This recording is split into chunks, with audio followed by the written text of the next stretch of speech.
سنی ہے۔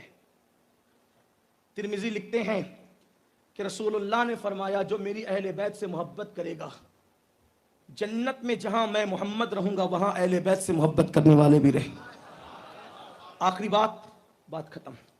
اس لیے میں لوگوں سے کہتا ہوں اہل بیت سے جڑے رہو۔ ایک شخص نے مجھ سے پوچھا، بول دوں نا یہ آخری بات، توجہ کریں۔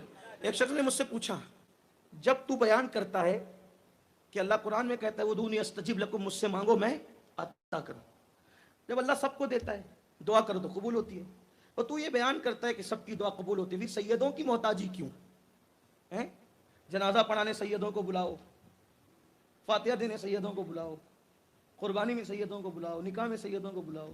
میں نے کہا میں تو پہلی بات کہتا نہیں، اس کی وجہ یہ ہے کہ کبھی کبھی مجھے سیدوں کی شان بیان کرنے میں شرم اس لیے آ جاتی ہے کہ مجمع میں سے کوئی ایک دوسرے کو ٹھنکی مار کے نہیں کہہ دے کو اپنے لیے راستہ کلیئر کر رہے ہیں، تو ہم سوچتے ہیں کہ چلے دوسرے ہی بیان کر دیں، لیکن دوسرے جو آج کل جو تھوڑی سی کنیاں کاٹ رہے ہیں، جن کا ذکر ان دونوں بزرگوں نے کیا، پھر ہم سوچتے ہیں کہ پھر ٹھیک ہے، پھر ہم خود ہی بیان کریں تاکہ لوگوں کو حقیقت پتہ چلے۔ تو لوگ کہتے ہیں سید کو کیوں سید سید سید اہل بیت اہل بیت؟ میں نے کہا میں ایک واقعے سے آپ کو سمجھاتا ہوں جو الملفوظ میں لکھا ہوا ہے۔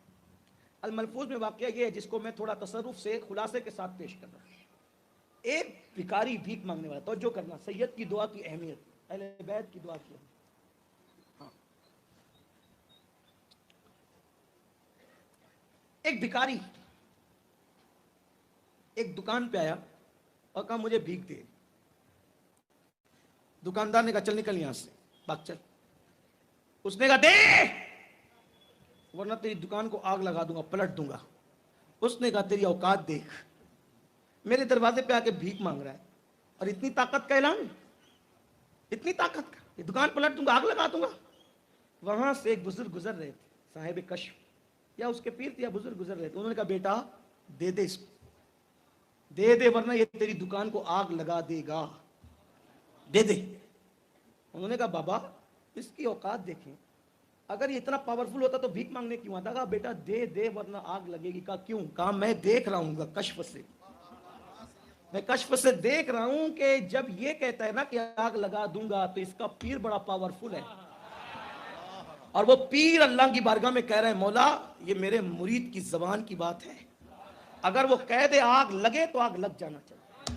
توجہ آپ کی، اگر وہ کہہ دے آگ لگے تو آگ لگ جانا چاہیے۔ مسلمانوں، مرید دعا کرتا ہے تو پیر اللہ کی بارگاہ میں کھڑے ہو کے کہتا ہے اللہ میرے مرید، میرے بیٹا، میرا روحانی بیٹا، اس کی عزت کا سوال ہے، اگر یہ کہہ دے تو ہو جانا چاہیے۔